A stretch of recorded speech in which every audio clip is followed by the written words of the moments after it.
Tuesday, January 2nd. I'm Rim. And I'm Scott. And this is Geeknights. Tonight we review a great game, Guitar Heroes. Let's do this. Well, I suppose we're back after the, I don't know how many days hiatus over the holiday. Yeah, sorry Monday people. And, Yeah. Thursday people. Oh, yeah, sorry Thursday people also. But sorry more to Monday people. You've missed 2 shows. Yeah, but that's fine because now we have plenty of Mondays to make up for it. And we, yeah. Yeah, you see, you might have thought, oh, they'll definitely do a show on New Year's Day. They already skipped a day for the New Year's holiday. They're not going to skip another day. And you know what? We had more people in our house than our house can hold. I don't know about that, but we were nearing maximum capacity. We couldn't have had any more people and still have had enough room to do anything. We could have done, it just depends on what we were going to do. Oh, if we all want to sit around quietly sipping tea and watching Jane Eyre, then yes, there was plenty of room. Yes, exactly. But for playing Wii Sports or playing Guitar Hero. Mostly Wii Sports. Playing Railroad Tycoon, there was not enough room. Yeah, for those of you who don't know, the Front Row Crew, there was barely enough room to play, like, San Juan. We had our annual, not quite a bacchanal like some of our other friends tend to throw, but definitely a giant party. It is quite the party. Yeah, we're not going to talk about the party today because there's quite a bit to say, and I imagine we will get to that Thursday or possibly next Tuesday. That sounds good. Well, we got some party topics, since a lot of people don't seem to know how to throw a party. I bet you a lot of people don't even know what a party is. People think a party is like those, what you see on television and all those, like, teen shows. You know what? Those are the same people who thought that high school was going to be exactly like Saved by the Bell, and they were going to have wacky adventures just like Zach Morris did. Lol. Okay. We're just going to jump right back in. Business as usual. None of that Happy New Year BS. No, because it's just an arbitrary changing of clocks and calendars to a new number. Well, see, that's the nice erudite explanation. The actual truth is that we're exhausted and a bunch of our friends are still here, and we're going to go play some board games as soon as we're done with this show.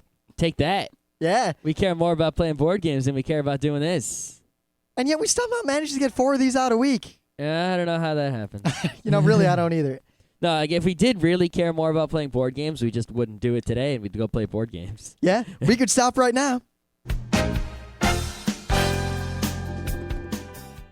So right into the news, and actually very much related to the holiday season, and somewhat tangentially related to video gaming, being gaming day, a lot of people got HD TVs and HD TV paraphernalia over the Christmas and New Year's break.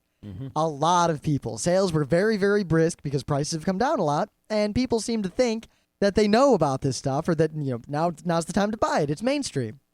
And now, according to this and several articles, many of the retailers that sold these products and many of the companies that make these products are being flooded with complaints from people who are realizing that the HD TV they brought home doesn't look nearly as good in their house as it did in Circuit City or at Best Buy. Well, there are many reasons for that, but chief among them is people don't know how to hook up HD TVs. Yeah, I mean, I talked about a news guy, this was like 6 months ago, where based on telephone surveys, less than half of all people who own HD TVs actually see HD TV content, either because it's not available or they don't have their HD TV even hooked up right.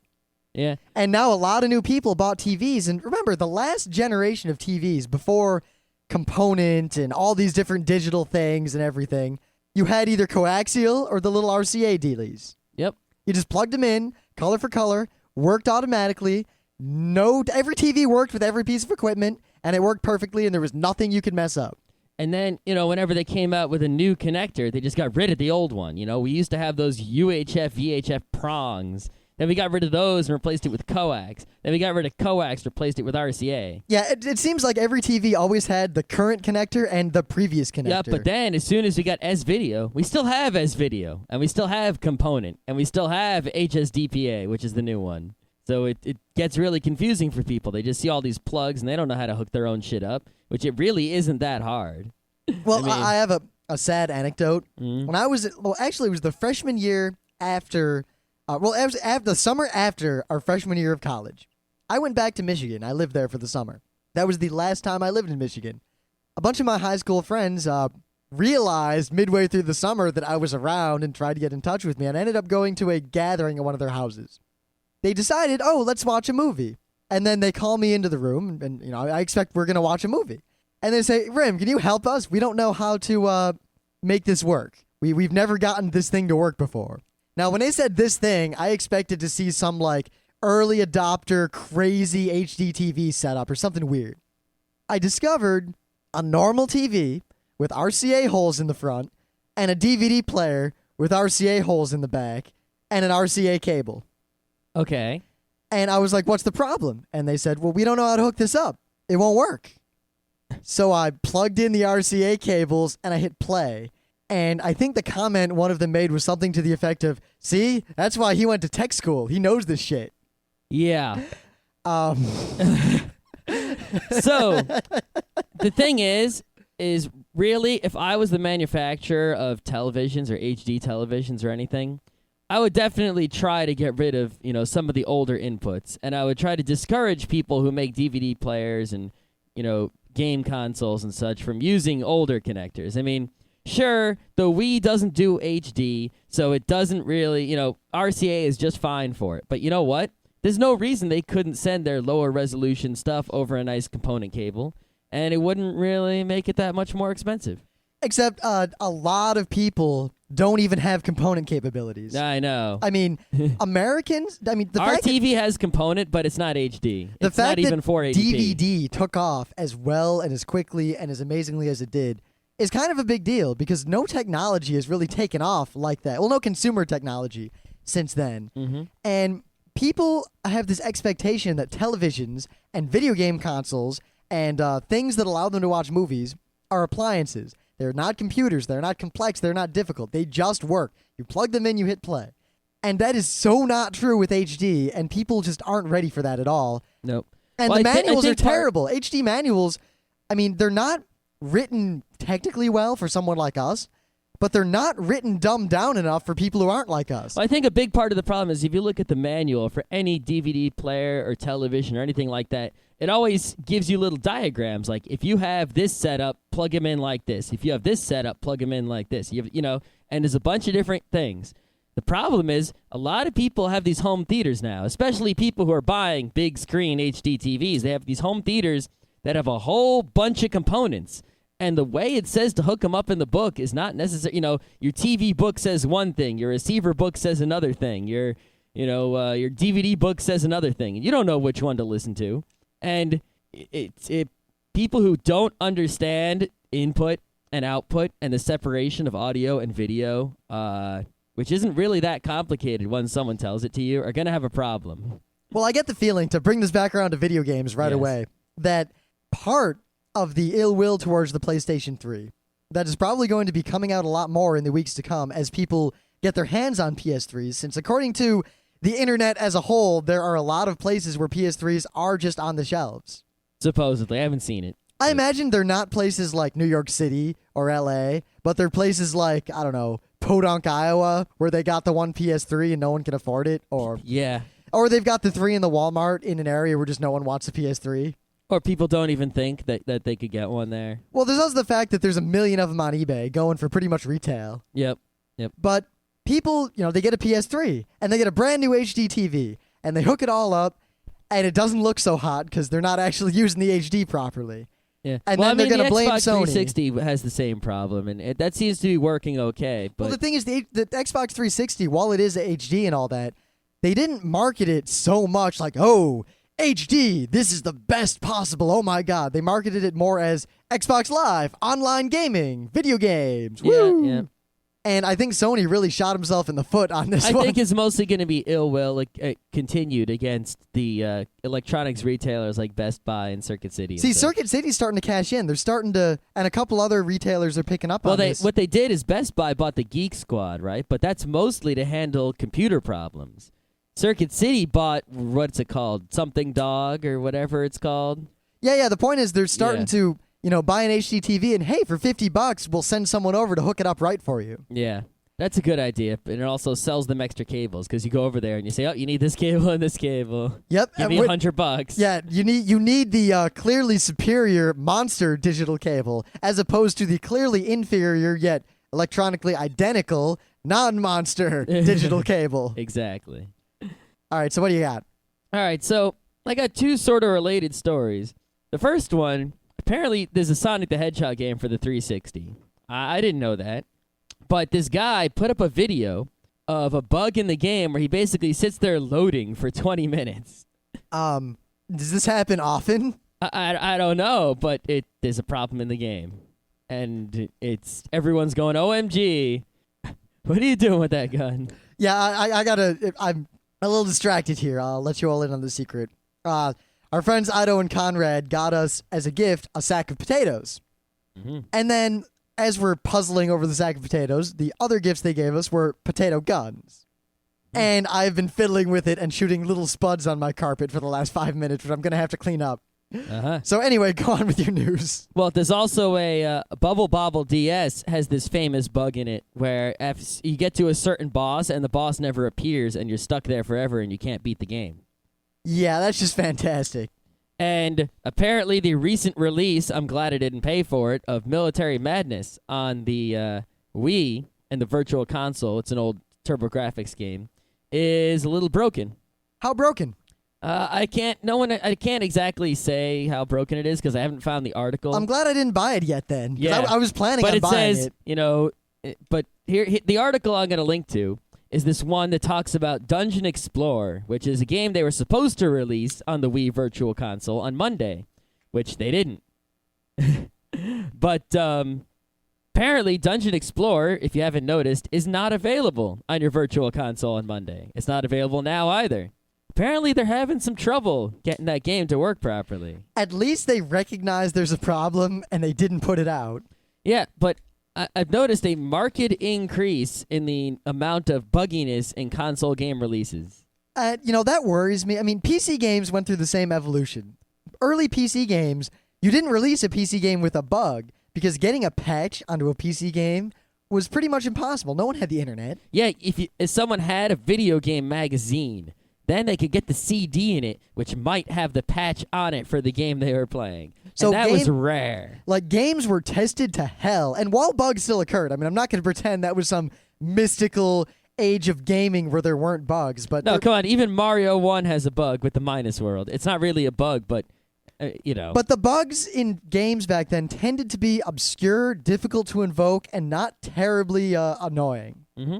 Then, as the game industry started not doing so well, actually, no, it started when the game industry was doing really well, and people started rushing games out just to, capitalize on the profits. And then the industry started collapsing, and people started rushing games out to get them out cheaper and recoup their losses. And they stopped testing games so much. And then, as the internet got faster, they started saying, we can just patch the games. And now, pretty much any PC game that gets released isn't actually a game release. It's basically a public beta. And then you expect hundreds of megabytes of patches over the next 6 months.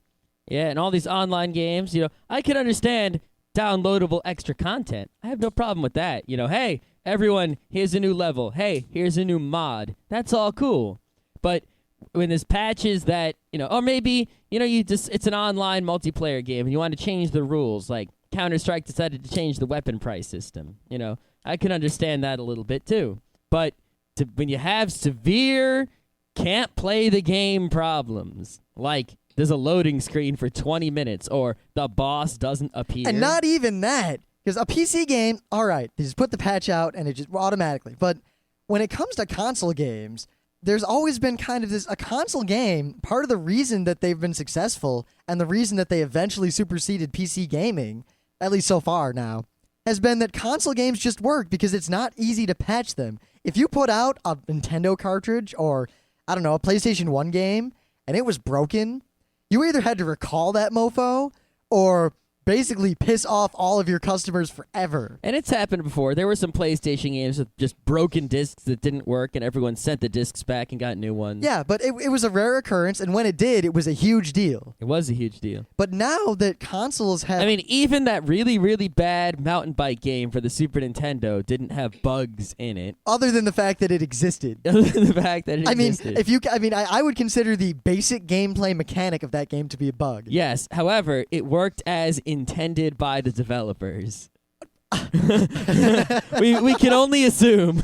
We can only assume that was what they intended to create. Well, they created a monster. They did indeed. But console games are supposed to just work. computers, while it'd be nice if they just worked, that's not something that we can expect for a long time to come. HDTVs don't just work for stupid reasons, but console games have always just worked. That's the point.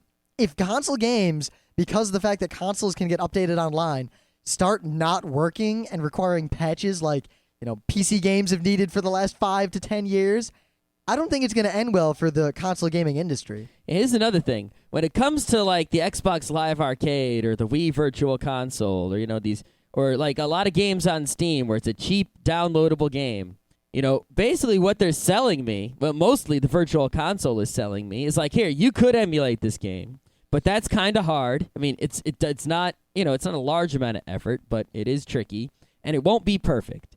Here is perfect, exact emulation of an old game for a slightly overpriced amount of money. If that has bugs in it and it doesn't work perfectly, I might as well emulate it because that was the same effort either way. Yeah, and I got to say, we got the Mario 1 on the Virtual Console, and it feels really good. Yeah, I've been playing Mario ever since, I haven't played Mario 1 on an actual NES in a long time. We tried to about 4 months ago, and we discovered that every NES we own is broken. Yeah, so I used to play Mario on an NES, then I played it on a Game Boy Color, and then I played it emulated on a computer for like the longest time. And just now I played Super Mario Bros. 1 on the Wii Virtual Console. And even on the best emulator on Windows, on the fastest computer with the best everything and the best gamepad, the one on the Wii is still better. That's the best Mario 1 I've ever played. It's even better than Mario All-Stars on the Super Nintendo. So it was worth $5.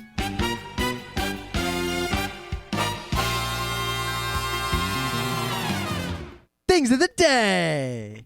Oh, how can you be so, I'm tired. What are you so... I'm absolutely freaking exhausted, but I can still keep up the NRG. Yeah. Is that because of Red Bull or something like that? Well, I had some Red Bull, but that was like 2.5 hours ago. It's still doing something. I don't drink much. Red Bull. I'm totally wasted. Except you don't drink alcohol either. I'm spent. You actually got a pretty decent night's sleep. No, not really. I got woken up at like 8. By what? People wanting me to drive them to the choo-choo. Oh, you mean the thing that we'd planned on you doing? Yeah. Yeah. But my body wanted to sleep longer, and it didn't. Yeah, I figure I'll get a good night's sleep this weekend, maybe next weekend. No, not next weekend. We got to clean the house up. That's all you... No. All right, so I'll get right into this. Being Video Game Day, as I keep saying, since we're getting a lot of new listeners, and not everyone seems to be aware of the fact that we have 4 different nights where we talk about 4 different topics in geekery. So I'm saying it again. How could you not be aware? Come on, people. Because people don't listen to that closer bit at the end where we explain everything. Or they don't notice the fact that on Dig there's 5 feeds, and like Anime World Order is sandwiched between 2 Geeknights feeds. Well, if you don't listen to the end of the show, then you don't deserve to know about our other days of the show. Yeah, however, we're not going to pull any chicanery and have stingers at the end after the music to trick people into listening to it. No. Other than that one time. Yeah. So this is a video of something that I desire more than just about anything on Earth at the moment. What? WarioWare for the Wii. Oh, yeah, sure, definitely. WarioWare for the Wii exists. It is out there.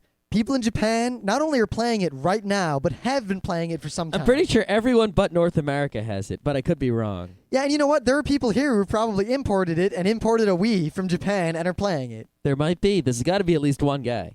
Now, WarioWare, I mean, we know how the game works. It's WarioWare, micro games. That's not a big deal.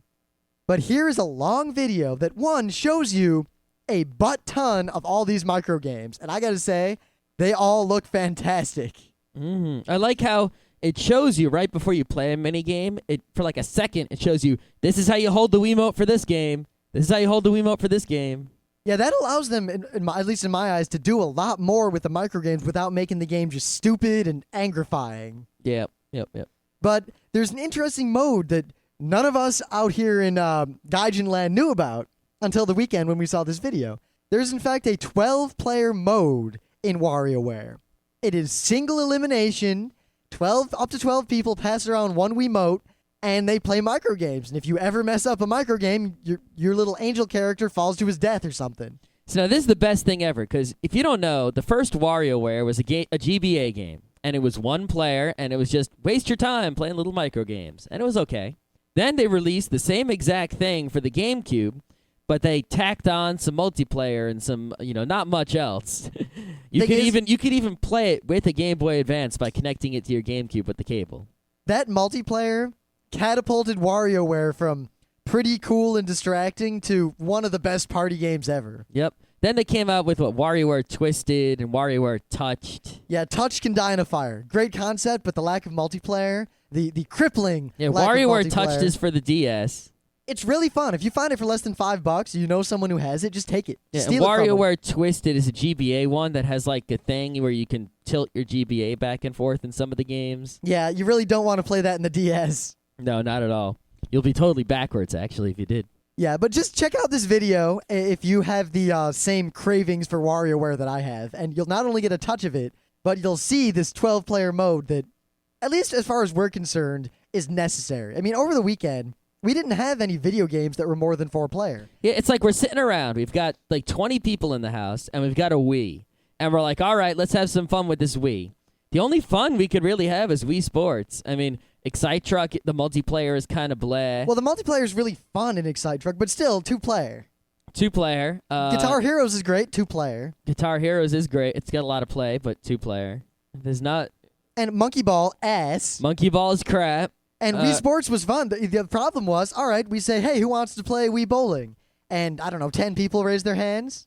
So what are you going to do? You're going to make people sit there and watch everyone else have fun? Yeah, it's like, okay, WarioWare, the Wii is like the ultimate party machine. Everyone knows it. That's what it was made for. Why weren't there the party games at launch? We need these party games. Bring WarioWare out soon. WarioWare can hold us over until we get Smash Brothers, Mario Party, Mario Tennis, whatever. I mean, to bring this it out. day, when we break the GameCube out, well, before the Wii came out, when we broke the GameCube out at parties, it was pretty much just WarioWare is the game we would break out. Occasionally Mario Tennis. Yep, and or Smash Brothers or soccer. Mario Party less occasionally. Mario Soccer is really good. There's going to be Mario Soccer Wii. The, what's it called? Mario Strikers, I forget what they call it. I'm all about that, I gotta say. Yeah, we saw videos of it. This guy could be coming out sometime. Yeah, the Wii is not going to disappoint on the party front. It's just a matter of the Japanese letting us have these things before we storm that island and take them. Yeah, Reggie promised there wouldn't be a drought. We'll see how much he keeps up on his promise. Well, considering that I'm already content with ice hockey in Mario 1. Yeah, Metal Slug, by the way, awesome. But yes. Also 2-player. Yeah. Okay. Actually, we'll just give an illusion that next week, instead of talking about reviewing a specific game or something, we're going to do it today, but a little tired here. Don't want to have to think too much, and the game we're going to review is real easy to talk about without thinking. Mm-hmm. But we want to talk about the logistics of if you're throwing a party among geeks. And, geeks tend to have computers and video game consoles and a lot of interest in those things. If you've got a lot of people in your house for a party, or even if you're running an event somewhere, how do you juggle having games available without ruining the vibe of the party and getting that situation where one guy's playing like DDR in the middle of your living room and the other 28 people are standing around in a circle watching him and slowly drinking themselves into a stupor? Mm-hmm.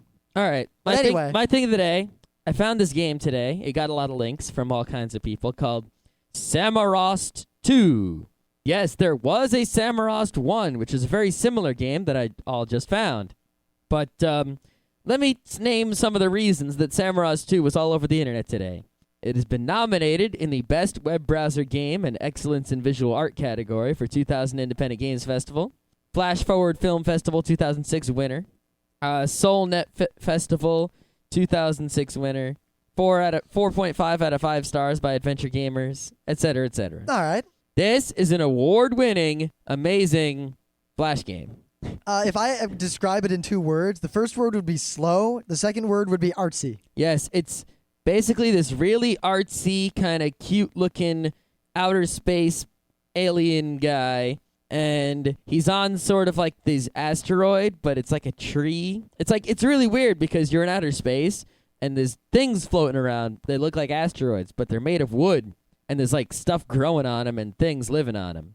And they have little rocket ships that are pretty cool, and it's one of those click adventure games where you just have to click at stuff in the right order in order to get to the next screen. Yeah, they're not like, your Scum adventure games. No, where you have to choose, look at that, pick that up, use it on that person. No, it's click on the things in the right order, and Think click like- with the right number of times. For anyone who's old enough to remember, a lot of those multimedia adventure games that came out during the multimedia PC era. Well, it's a lot like that Grow game that a lot of people play. Where you just had to, there's like 8 things to choose from, and you click them all in the right order to get the biggest possible planet. Yep. It's sort of like you go to a screen, and on that screen, you click on things in the right order to get to the next screen and watch as the artsiness continues. When I was a kid, we called games like that hover games because all you did was move the mouse around, and the cursor would change whenever there was something you could click on. Yeah. And you basically click on everything. That's that how you you click on. find what to click on, but it is much more difficult to find what to click on, what order to click on them and how many times. Yes, don't click in the wrong order. And also, it's difficult to find, you check the whole screen for stuff to click on, then something else might be able to be clicked on after you click on one thing, and that'll mess you up. Yep, so the rest of the world said it's good. We didn't play it enough to say it's good. I played it for a minute or two, and I think it could definitely occupy a day at work. Right. It's got a little bit of slow loading action going on, though. Yeah, it might just be because it's super popular right now. I think it could be. So during our party, one of our friends, you see, we had pretty much, with few exceptions, the entire front row crew in our house. And one of the people brought Guitar Heroes 2. Yeah, Which- and one. Yes, and 1. We And- really don't play one so much. Well, the thing is, we knew Guitar Heroes was popular. Everyone loved it. And we never actually got a chance to play it. Every con we went to for the longest time, it would be there. There'd be people playing it. We'd even be guests of the con. We could have just cut to the front of the line and played it if we wanted to. But we were always... I was never saying, that's a game I don't want to play. It was just never, I never wanted it to play it so badly that I would play it. I had to wait. It basically, the amount of resistance required for me to actually play the game was more than the effort I was willing to put into it until recently. Yep, I mean, it was at UberCon for about 2 years in a row. Yeah, it's like I didn't have... If I had a PS2, I probably would have gotten it, But to buy the system and to buy the game and the controller is like way more effort than I'm going to put in for one game. Even though... unless someone puts the game in my face, I wasn't going to play it. But all even of our though- friends said it was great and played it constantly and got really good at it. Yeah, and I didn't disagree. I mean, I know Bimani games. I like Bimani games, and that's made by Red Octane, which they're basically the American masters of Bimani. I trusted them, and, I could imagine it would be fun to pretend you're a rock star rocking out with a guitar, to real awesome music. Good stuff. Yep. So after having finally played it on 2 separate occasions, we can say with certainty that Guitar Heroes is fucking fantastic. Oh, man. Guitar Hero is an awesome game. If you have a PS2 and you don't have Guitar Hero, why do you even have a PS2? There's really no point. There's no purpose. Now, I don't think it would be enough for me to buy... I mean, Guitar Heroes alone would not be reason for me to buy a slim PS2. No. However, we also want to play Kingdom Hearts and Kingdom Hearts 2. Press A! Press A! I don't know if I really want to play Kingdom Hearts 2, but Well, I know I want to play Kingdom Hearts 1. Yes, and I want to play Okami real badly. Yeah, people send good stuff about that one. It seems like a Zelda-type game. Yeah, so, it does. You run around feeding animals, and it looks really cute. Yeah. And also really badass. Mm. So now there's enough reasons to buy a PS2. I'm going to wait for the price to drop one more time, I think, and for all the games I've got to go out of style. Yeah, I mean, as much as I love Guitar Heroes and I want to play all these other games, I haven't even gotten past the first little bit of Zelda because I just haven't had time to play it. Yep. There's no way I'm going out to buy a system and more games when I've got a system and games to play that I haven't beaten. But I cannot recommend Guitar Heroes enough. I mean, especially, a lot of people would probably like games like DDR, but they're either in the kind of house where you can't really play it, or you're in an apartment where you can't jump around a lot, or, I don't know, you're fat, or you're not very athletic and you can't dance around very much. Guitar Heroes gives you all the fun that DDR gives you without the workout. Yeah, another thing is a lot of people, who would normally like DDR. I know some people like this where, they're like, oh, DDR. And, somewhere in their, they would like it if they actually tried it. But they won't try it because you look stupid, they don't like the music, et cetera, et cetera, et cetera. Like Pete, for way, way back, we're trying to convince Pete to play DDR with us. I was like, no, it's dumb. No. And then one day he finally plays it with us at the arcade, and he's like, you know what? This is pretty cool. Thanks for ruining my life. Yeah. Guitar Hero has all that, but it's not hard to convince people to try it because Yeah. they go, oh, you want me to fucking rock out to some songs that I already know that are awesome? Sure thing. Yeah, that's probably the greatest point of success in Guitar Heroes and Guitar Heroes 2 is that they, Red Octane, knew their audience and they picked the exact music that the audience they were aiming for wanted in a game like Well, that. I'm sure there's music that I could think of a billion songs that they probably would have tried to get, but just cost too much money to get. Yeah. But despite that, the music they got is definitely the music I want. Yeah, another great thing about Guitar Hero that it is like I discover all kinds of new music in it, you know? It's like, sure, there's the songs that I already know that are in there, you know? And those are pretty cool to play them a couple times. Yep, I played War Pig like 4 times. Yeah. But you go in there and you see like, oh, what the hell's this song, Less Talk, More Rock? That's a fucking awesome song. Or this song, Freya. That's a freaking awesome song. Who are these people playing this song? Oh, that's who those people are. Let me go and visit their website. You know, and that's pretty cool, too. Considering I'm not discovering new music. Guitar Hero is my number one source of discovering new music recently. How's that? Also, one thing this game does well that other attempts at similar games have done very poorly. And DDR does it well, but for some reason I see people having trouble with DDR's curve. But the learning curve of Guitar Heroes is perfect. And it's, on individual mode, you can pick between easy and difficult? Yep. And like medium. There's different levels of difficulty. It's easy, medium, hard, and extreme. Now, if you put it on easy, it's really, really, really easy. But it's not stupid easy like beginner on DDR, where it's just useless. Yeah, on DDR, like the lowest setting is so easy that it's not fun. It's like left, right. No, it's like you're going you way learn too how fast. to play. You learn how to play the game, but it's not fun at all. It's just boringly easy. Yeah, beginner mode in DDR doesn't teach you anything that the opening screen doesn't already teach you. Yep. Now the thing is, basically in DDR, the trick mode, however, which is the second difficulty, is too difficult for someone who's never played before to just get on and play. You know, and like I couldn't play trick mode until I had played the somewhat boring basic mode for like days. Well, you mean beginner. Yeah. Or no, yeah, basic, not beginner. Beginner's 1 arrow per song. That's right. But, you know, Guitar Hero, there are 5 buttons on the guitar, and the strummy thing and the whammy bar, which isn't, you don't really need to use the whammy bar ever, but it's good to use it. And It's also fun to use it. it is. The beginner mode, the easy mode in Guitar Hero, uses 3 buttons. And there's not a lot of strumming to do. So it's really, really, really easy. But there's enough action that it's actually fun to play. Even if you're like the master of Guitar Hero, playing easy mode is kind of fun because you still feel like you're playing the song. See, I think one of the reasons that people have so much trouble with learning DDR right away is that the feedback you get for doing well or doing poorly is not obvious to non-gamers. And you don't feel... Like, if you start failing a song, this health bar just starts going down, and you just get flustered and quit. And people go, boo, boo. But in this game, there's so much feedback. If you miss a note, the song, whatever part you were playing, doesn't get played. Yeah, I guess that's because DDR is a dancing game and not a music game. But the point is yeah. that the feedback is so intuitive that even people who aren't gamers, if they hit the wrong note in the middle of, I don't know, some Led Zeppelin song. There are no Led Zeppelin songs in Guitar Hero, regrettably. Which is the only problem with the game. Yeah, I want Stairway in there so badly. Yeah. But just as an example, and you're doing Stairway, let's say, and you're playing that opening little bit, and you mess up, and you just hear a bad note, and then there's nothing. Because what? Stairway, like, do. Sorry, so that would be 5 notes, right? Let's say you don't hit the 3rd note. You won't hear do. You won't hear Stairway. You'll hear do. And you go, oh, shit. And, like, if you just stand there, you turn on Guitar Hero, you say, all right, I'm going to do that song. And you start playing, but you don't do anything. You just stand there with your hands in your pockets. You won't hear shit. It'll just be quiet, and then you'll fail.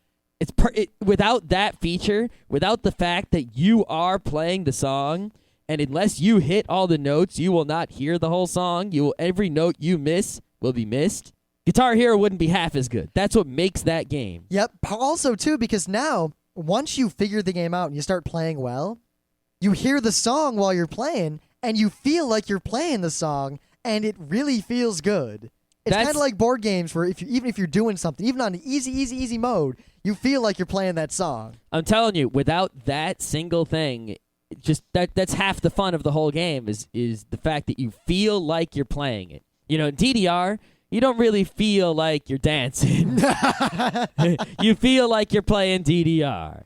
But Guitar Hero really makes you feel, as well as can be done without some wicked futuristic Ghost in the Shell shit, that you're a rock star rocking out on stage. And I mean, I'm at the point now I can play medium. Scott and I both. We can just play medium songs hands down. I can play the hard songs that are at the top, the easier hard, but the hard songs down near the bottom, I just die.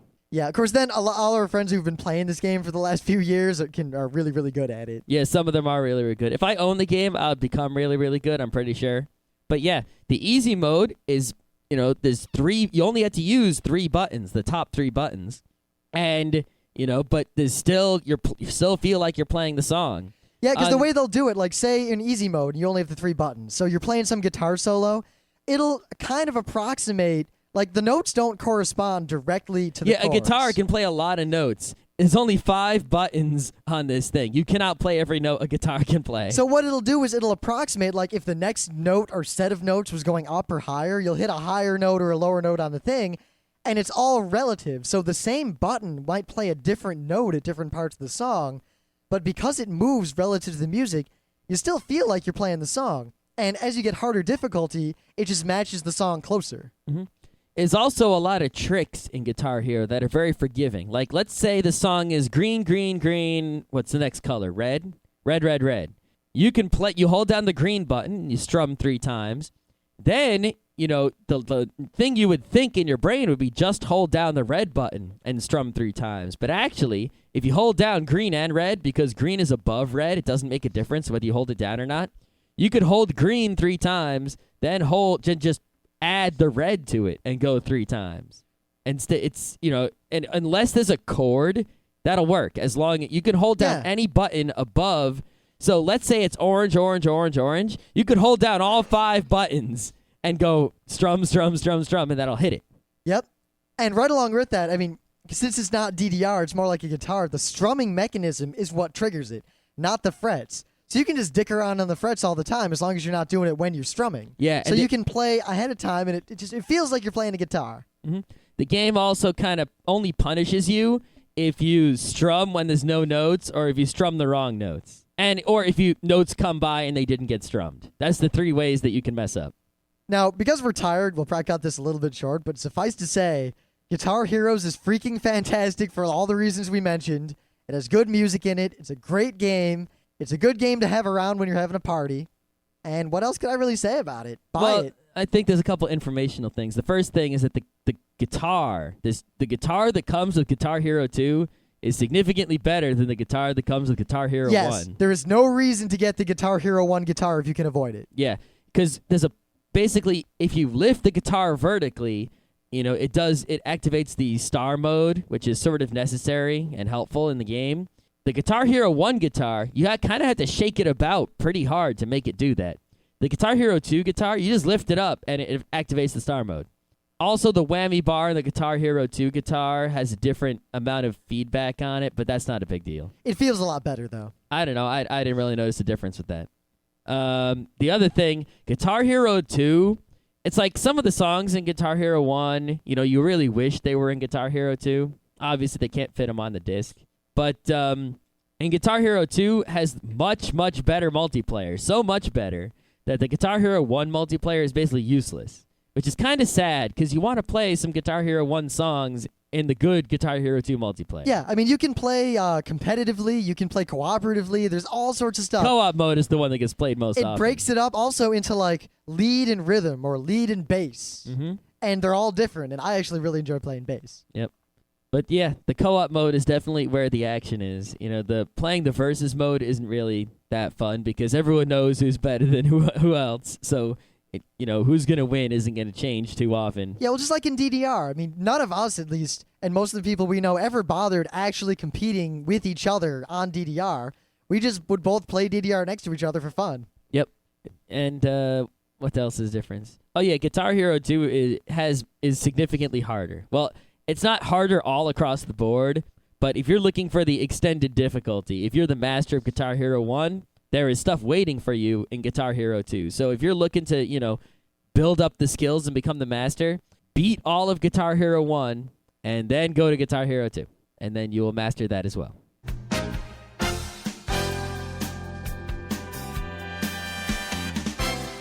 This has been Geeknights with Rim and Scott. Special thanks to DJ Pretzel for the opening music. Be sure to visit our website at www.frontrowcrew.com, where you'll find show notes, links, our awesome forum, a link to our Frapper map, and links to all the RSS feeds.